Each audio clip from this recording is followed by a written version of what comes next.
Oh, look, we're live. Does it show you're live as well? Yeah.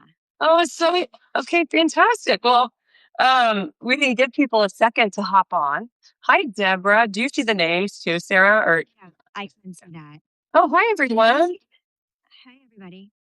I can go. This is like a total surprise, fun thing to do because this is my friend Sarah Thomas-Drawbaugh, who is known as Healthyish Foods.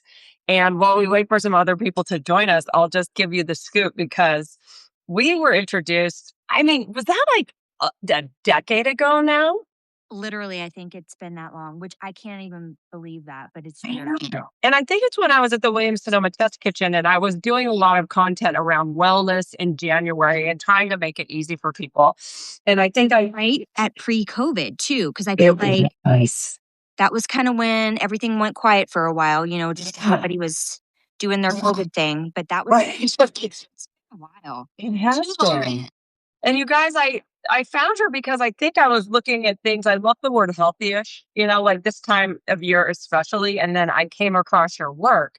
I think I found a recipe of yours, and her handle is Healthyish Foods. And I thought, oh my God, she gets what I'm trying to do. That it's not about perfection and it's not about eating perfectly all the time, whatever the heck that means, right? Right. But I just kind of fell in love with your recipes and we just got to chat some. And I think that maybe you shared some ideas with me at the time. And we were just kind of like collaborating on some things casually. And so when I came across this recipe for this buffalo chicken salad you have with cottage cheese in it, so it's higher protein, I just was like, wait, I need to make that and I need to try it. So It's thank so you. yummy. First, and first of all, I'm just so glad we're reconnected. I know.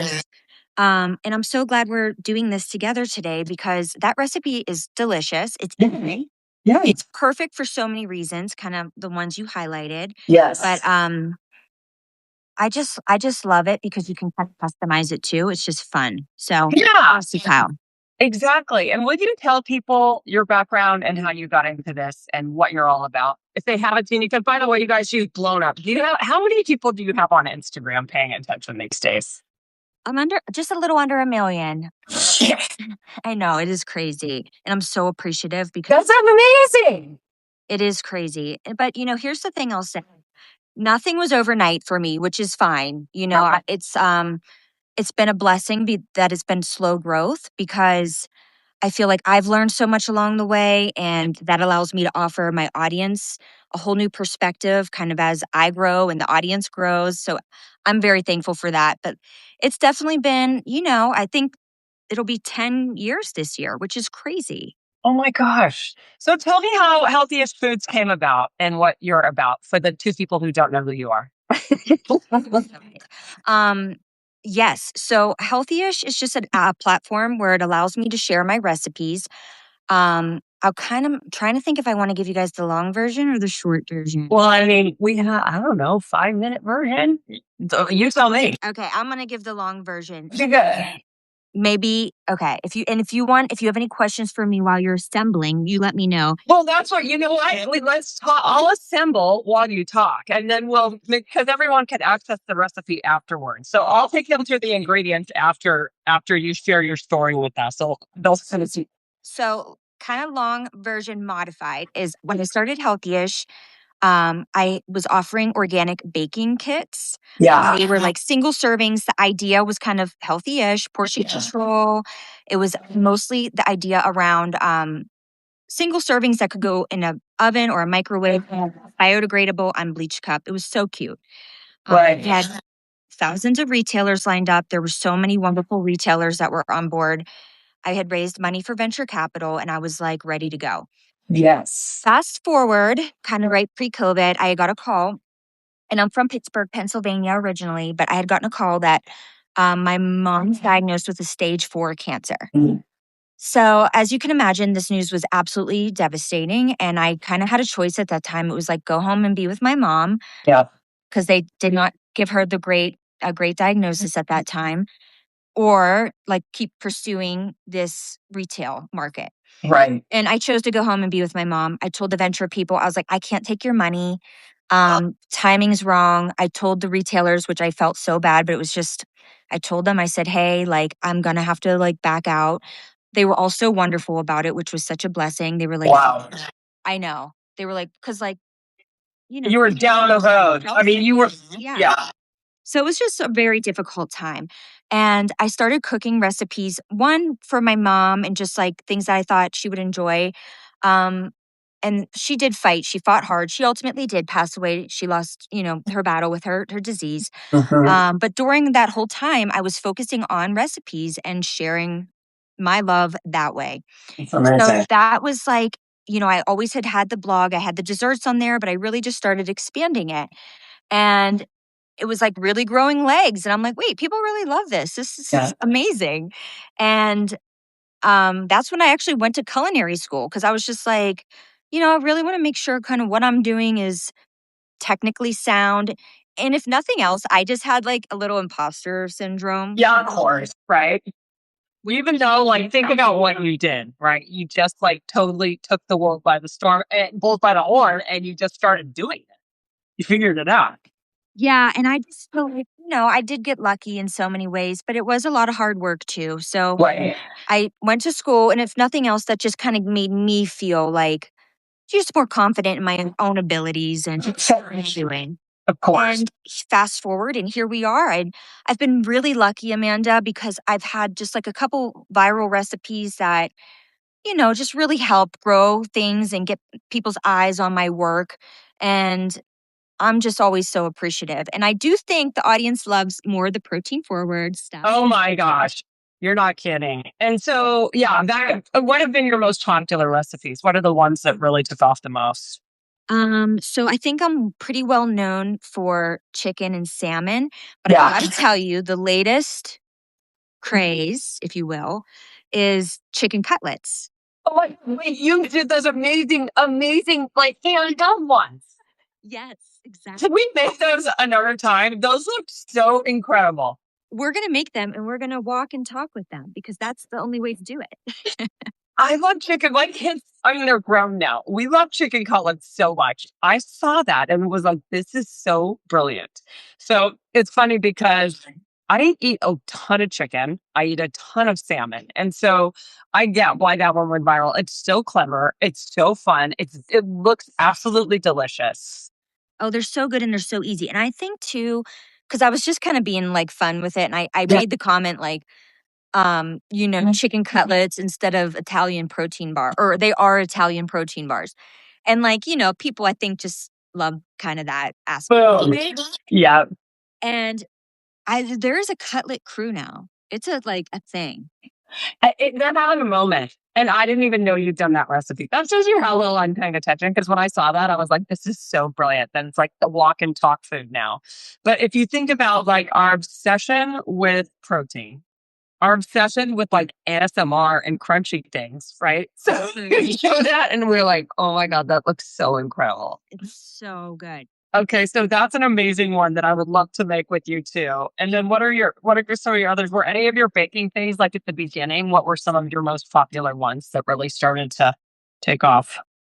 Well, I had the grated egg recipe, which was so fun. God, so clever. I was like just blown away by that. Right. Absolutely blown away because I think it was just kind of people seeing something that looked really cool. Yeah. It was I didn't invent it. I never claimed to invent it, but it was just a fun process. Yes. And I think people just enjoyed kind of that combination of foods. Yep. So that was a really fun one. There's just so many fun things. But one more thing on the chicken cutlet that I Yes, really please. love Yes. is that I always say it's like one recipe, but endless dinners. Uh-huh. Such a good point. And it's just once you master that one thing too, then you can make it a million different ways. And so it's like, I mean, it is really fun that you can literally hold it and walk around with it. That's probably what I would do every time. But I do a lot of cutlets where I'll do like fresh tomatoes or like crushed San Marzano tomatoes, basil, olive oil, and just bake that on top of it for like 5 minutes after you've made the cutlet, right? Um, Like put a little salad with it, chop it up, tuck it in a wrap. I mean, it is yes, so versatile and like you can reinvent it so many different ways. So that's absolutely. kind of one of the things I chat about over on my Substack, just in one of my posts, is just Yeah. once you get that full basic formula, Yes. you're kind of in business. Right. Right. And so speaking of Substack, and then I'll show people what I just did, and I haven't added the cheddar yet, which is, but what did you, I mean, obviously on Instagram, there's so much we can find with you there. You guys, if you weren't listening, she has almost 1 million followers on Instagram. But what do you do on Substack that's different? Is it more just recipe focused? That I was digging out a little bit on Yeah, that. no, that's a great question. I use my Substack two ways. Okay. I use Substack because I use it as my newsletter, which just goes out Yeah. for free every Yeah. week. Great. And I'll include like, just recipe ideas, recommendations, kind of some of my favorite things, Yeah. things I use in my kitchen, that kind of stuff. And that goes out every Sunday. And then I also offer what I call dinner party in an inbox, which is very fun. So Nice. I've been partnered with this woman. She's fantastic artist, watercolor artist out of London, and RLE, and she hand paints these gorgeous menus every month. So people can like download them and print a color copy, and then they'll get the recipes and everything kind of in the inbox. So the idea is that it's like very easy that you print the menu and you have recipes and like you're ready to go. Oh, so beautiful. Very fun too. So those are kind of the two different things I do. Right. I've been loving it here. How about you? Same thing, and I have just started using it more. But what I found is I signed up. I was kind of late to the party, as I always am. But what happened is I started sending my newsletters through here, and the engagement is just so incredible. And I just found that people on Substack actually want to be here, and they're not here to troll and just like make weird comments about what you're doing or try to like be a naysayer or something. You just get strange things sometimes on Instagram when you're posting. And I try to ignore that stuff anyhow. But I just think that the people who are following along here, they actually choose to be here and they're interested in what you're doing. And so I just find it to be a friendlier and more a nicer way to engage with people around what we enjoy talking about, right? I agree. And just share the things that we love, right? That's it. That's totally it. So, you guys have to check her out because I think that when I went to go, I can't remember where I saw you post this recipe first, if it was on Substack or Instagram, but then I think I ended up signing up for your mailing list through, like there was a pop up there. So you get it. But, this recipe, you guys, this buffalo chicken salad was so interesting to me this time of year because, even though we're like, I don't subscribe to New Year, New You. I think that's the silliest thing ever. And luckily, most of us are getting away from that. It's just about like trying to find a couple things to incorporate into our lives that make it easier for us to take good care of ourselves, right? I love that, Amanda. That's such a good philosophy. I love it. Yeah. Yeah. So I thought this was a great example, Sarah, of a recipe that, first of all, you guys, it's so easy. I love printing things out. So I even printed out her recipe. And she gives you so many great tips on how to make it. But the base of it is just boneless, skinless, the chicken breast tenderloins that you can buy everywhere now. I bought organic ones at Trader Joe's yesterday. They're, still much more cost effective than other things and just a great source of lean protein. But then you incorporate all the flavors of buffalo chicken, but using Greek yogurt and cottage cheese as the base. So more protein, less of the yucky stuff, and super simple. It is super simple. And you know what? You can bake it. You like a dip? Yep. Okay. So yes. So somebody on Instagram is like, Sarah, bake that. And I was like, wait a minute. You're Stop it. That's literally like, because all I've done, and I'll just tell people what I did. So this is what I did. You guys, I cooked, Sarah talks about, you can cook the chicken breast or tenderloins in water or like a combination of stock and water. I actually had chicken stock from last night because I'd actually cooked a chicken down. I just used that stock to cook this. And then you cook them for like 15 minutes, just let them simmer and cool. And you can use a fork or your fingers to shred the meat. And then in that rotisserie chicken too. What'd you say? Rotisserie chicken too, if that's Completely. Just easy. So yeah, if you don't want to deal with raw meat or you don't have time, a rotisserie chicken is the perfect solution. And then I just cut up some celery, some red onion. I had cottage cheese, a little bit of Greek yogurt, lemon juice, and then the buffalo sauce. And so you guys, Frank's Red Hot is like the classic, right? Which I went to Whole Foods to get this, and it's funny they didn't have any, but I got the Primal Kitchen original buffalo sauce because I was curious. Okay. Yeah, it's got avocado oil in it, you guys. It's delicious. I'll have to try that one. I haven't tried that one yet. It's great. It's great. And so I was really excited. And then you say a third, how much cheddar cheese, freshly grated. Yeah. So I just grated some cheddar cheese. I think it's, what did I get? Organic medium cheddar. So it'll have some flavor. This is the Rumiano. Have you ever used this cheese, by the way? I've tried that one. It's so amazing. They're here on the West Coast. I did a little work with them, and it's 100% grass fed. Like, they have the happiest, healthiest cows on earth, but they get all of the dairy from Northern California from just a few ranchers. And I have to try it. I've never even seen it, so I definitely have to check it out. I think it's nationwide now in a lot of places, Whole Foods, but like some, even Safeway out here, a lot of grocery stores have it. Well, I got to tell you, just be living in the mountains. Yeah. Our stuff is pretty limited. So it is. Wait, where are you in Colorado? Are you in Brecken? No, I'm in Vail, and we have no snow. It's very weird. Okay, I went through Vail a couple of years ago to cook at a breast cancer retreat, and it was absolutely spectacular. I've never spent time there, and it was like in June, and it was insane. I'm gonna find you the next time I'm that. I mean, Colorado's so beautiful. Definitely. Yeah, but no snow, so that's very strange. So I have to try that. Maybe I can get it online somehow, but I'll definitely check it out. Okay. Well, so I mixed everything together. And you guys, this is how easy this is. And look at how much that makes, which I'm psyched about. I need a little bit of black pepper, like you suggest. And I didn't have the ranch dry. I couldn't find those, but that's like mostly just like dry parsley, garlic. I don't even. Okay. Just season it up a little bit, give it a little love. And it's just so good. And here's the thing is, like, you can scoop it with chips. That's what I'm going to do. I have some crackers actually, but then you know what I'm going to do? I'm going to save some and I'm going to bake it. And it's going to be like, ooh, go tonight. And when you can put it on a tortilla too, like, and put it in the air fryer. And it's almost like I know, it's like buffalo chicken pizza. Stop it. This is so fun. See, this is why I wanted to have you on, because I'm kind of tired of my own food. And you did this and I'm like, this is brilliant. So let me get some. If you're gluten-free, I have Mary's Gone crackers, those little gluten-free crackers, but I also have some olive. Oh, look at my huge son put these in my stocking. I'm not 100% gluten-free anymore, but these are gluten-free, extra virgin olive oil and sea salt crackers. Ooh, that's free. Let's try those. And then we'll see if there's enough salt in it. Also, there's a squeeze of lemon juice, which I love lemon in everything to kind of I love it. You know? Yeah. Yeah. And it kind of gets some of the fat, right? Because there's cheese in there. And, and it tastes good with the Greek yogurt. And that's the thing is, like, if you're focusing kind of on, protein this year, if that's something you're trying to incorporate more of into your diet, this is a great one. I don't remember the exact macros, but it's like, it has a ton of protein. Oh my God. A shocking amount. You have the macros on here, I think. Okay. Hold on. I couldn't remember. 31 grams of protein.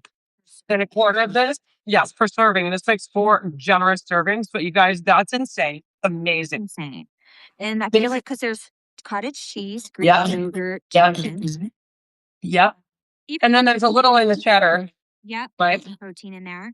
Yeah. So this is exactly how I want to eat. I'm older than everybody else probably on here. I'm 53 and all we talk about is protein. And trying to I think too, another thing to think about too is fiber. Yes. Oh my God. So critical. It's so important, right? Yeah. And so this to me is just, well, first of all, it tastes delicious, but this is how I want to eat. It's so fun. I keep saying my kids, but my grown son who's 22 and my best friend's daughter who's 22 are both living with me right now for a few months out of college to save money. And so we eat a lot together, which is so cute. We have like family meal. This is going to be a hit tonight, but I'm going to heat it up like you said. And we're going to oh my God. So I feel like you could do the tortilla, but you could also just put it in like a baking, spray a little dish and pop it in the oven just until it's warm through. Yeah. Either scoop it with a cracker or whatever. Or chips and treat it like a dip. Yes. Oh my God. Like the more traditional sides with like buffalo wings, carrots, celery, that kind celery, that would be perfect. Perfect. Well, I love this idea so much, Sarah, and I just want to thank you for hopping on. And it's like I said, if you guys don't know her, she's on Substack. As is your handle your name on Substack, or is it Healthy? Yeah, I think it's Healthyish Foods. Okay. I looked you up. I think I found you, Sarah Thomas-Drawbaugh, but you can find her on Healthiest Foods and same on Instagram. And I encourage you to follow her, sign up for what she's offering because you're just coming up with some really fabulous solutions for taking good care of ourselves. Thank you, Amanda. And I'm so happy to be here with you today. Wait, should we ask if anybody has any questions? Yes, I would love that. You guys, it's such a treat that she was able to hop on today, considering I mentioned it a week ago and then never like reached out to Sarah to make sure she could do this. So if you have any questions about her style or Please reach out. I'll be available because you're amazing. oh, you're so sweet. I just think, it's like this year for me is going to be all about connecting with people like this in our space who are awesome. Like there are a lot of friendly people out here. We don't have to reinvent the wheel on our own, you know? I agree. Yeah. I agree. If So anybody does have any questions though for us, we can maybe answer a couple before we finish up. before we hop, Yeah. hi, the Gomes guy. That's an amazing friend of mine who's got this incredible food background An too. amazing friend. And she has a travel guide on here and a podcast, which is awesome. Very cool. Hi, Pat. Doesn't seem like we have a ton of questions, which is totally okay because this is simple. This is simple, and that's the idea. And a little last minute on my part, but I just wanted to lock it in, and now people will be able to come back and watch it too. And Definitely. thank you so much. I'm happy to see you, and let's do this again. I would love to. I would love to. And good health and happy New Year to you. Same to you, friend. Okay. I'll see you. Chat with you soon. Okay. Bye. Thanks, everyone. See ya. Bye, guys.